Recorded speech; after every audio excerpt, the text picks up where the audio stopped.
let loose on your new charted course, you don't have to worry about the winds that will most certainly blow around you, the obstacles, the negativity that will stand in your way. You don't have to worry about what other people will say. You just have to keep your mind on your course. Those winds may blow fast and furious, but if you know your path, if you know where you are going, they will help push you toward the dreams and goals and treasures that you have already decided you're going after. Your goals will push you forward, ahead of the stormy weather. There are some amazing people around that we can learn from today, people who have already braved the storms and come out on top, people who are still alive today, people who started with nothing and ended up with something great. Famous people, not so famous people. Maybe even people you know, but don't know their stories. People who had an early vision and ambition. People who turned their focused dreams into the reality of success. One of my friends tells this story about her dad. She thinks he's cheap. She gives him a hard time every time they go to one of those all-you-can-eat places, because he eats all he can eat. Until he can't move, until he needs to take something for indigestion. But she knows where he came from, his history, and understands just why he is the way he is. He eats all he can eat because he was raised in an orphanage, a place where you had to grab all you could or you'd be hungry. But the real story behind her father is that he made himself a millionaire with nothing more than a dream. He watched his own father drown when he was 4, was taken away from his mother a few years later and put into an orphanage because he was so bad. Raised by other people, strangers. After growing up in foster homes, he decided to go out on his own. He barely finished high school, but he found a job as a vacuum cleaner salesman. He did well, really well. But the woman he loved didn't want to marry a vacuum cleaner salesman, and he really didn't want to be one, so he went to college, went on to medical school, prospered, really prospered, led a tremendously successful life as a radiologist, and is now retired, goes fishing, rides his Harley. Stories of success are all around us, everywhere. Take the time to talk to these people or read their stories. You might learn something. You might find out that they have already traveled the path you are now on. You know, when most of us think of Jesse Jackson, we think of the political Jesse Jackson. But what most of us don't realize is that before Jesse Jackson went to the streets to gain votes, he went to the ghettos with a message for inner city youth.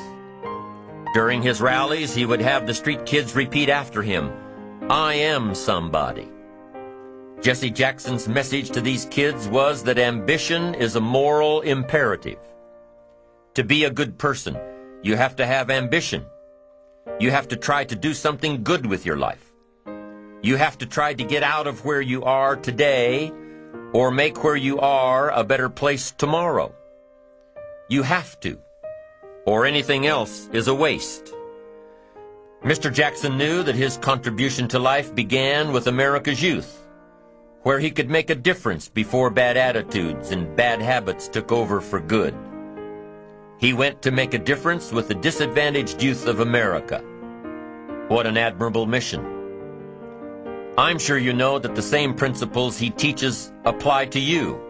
When you get up tomorrow morning and are standing in front of the mirror getting ready for the day, remind yourself that you are somebody, that you are important, and that you can make the changes that will move you closer to your ideal future. Listening to the words of people like Jesse Jackson are of total importance, because motivation, lasting motivation, is backed with education. Many of these people have written books on their journeys. These books tell the stories and give the secrets that we can all learn from. Let's say you decided to take a trip, just a short one, maybe for a weekend.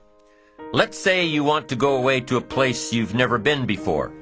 Wouldn't you want to find someone who had been there? Ask them a few questions? What's the best way to get there? The safest route? The quickest route? What do I need to bring to be totally prepared? What fun things should I look for on the way? What dangers do I need to avoid?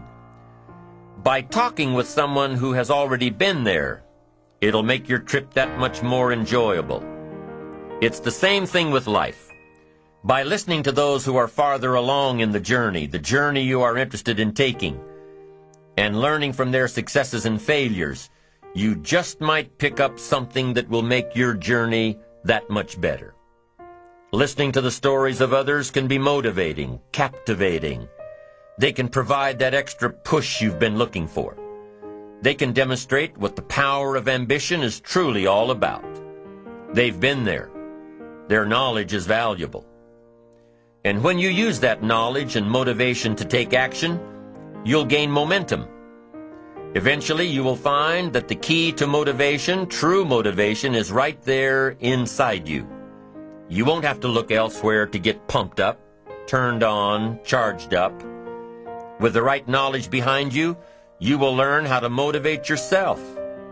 With the right knowledge, you will find yourself becoming inspired on your own, by your own learning, by your own discovering. You won't have to hope that somebody comes along to turn you on in the morning. They might not show up. You'll find that your journey of pursuit is the best alarm clock in the world. So let's go on to determine the 6 steps for building your ambition. We'll begin on side 2.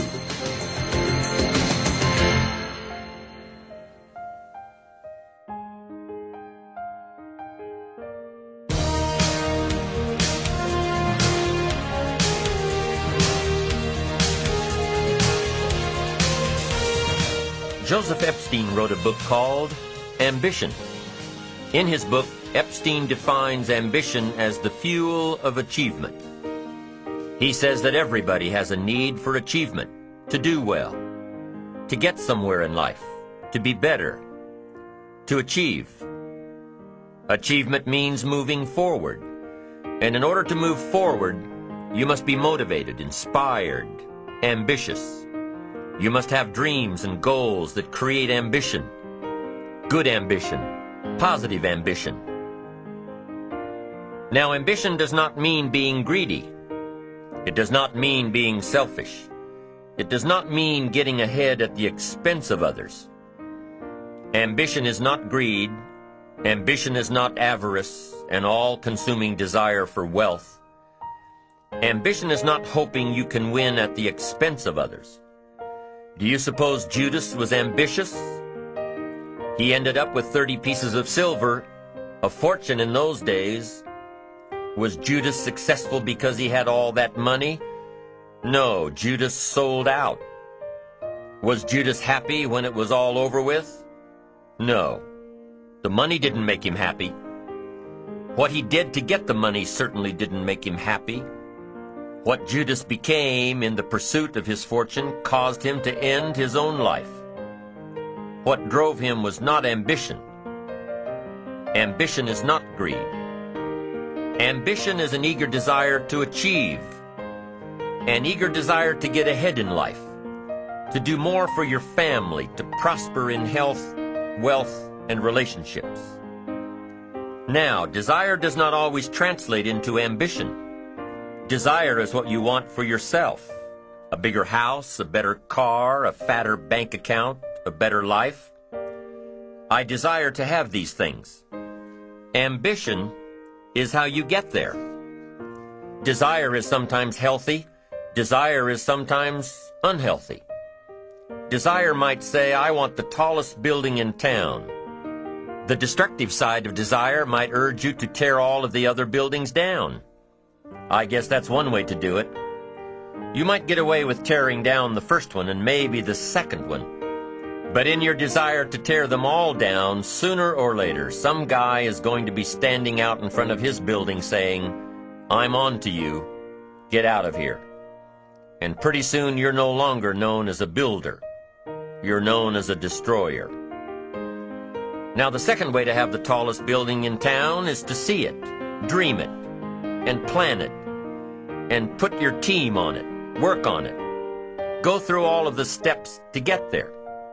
Do it right. Have the ambition to be the owner of the tallest building in town, and go through all of the right steps to get there. If you really want it, and have the skills to do it, and the patience to weather all of the storms, your ambition will lead you there. Having the ambition to do what it takes to get you where you want to go is good. Ambition is creative and constructive. Ambition is an expression. It's something inside of you want to express in a positive way. I'm sure you have dreams of accomplishing great things. Are you ambitious enough to realize these dreams? Are your dreams strong enough to pull you toward your future? Are they vivid enough to see the end result now? Are they worthy of doing until you get there?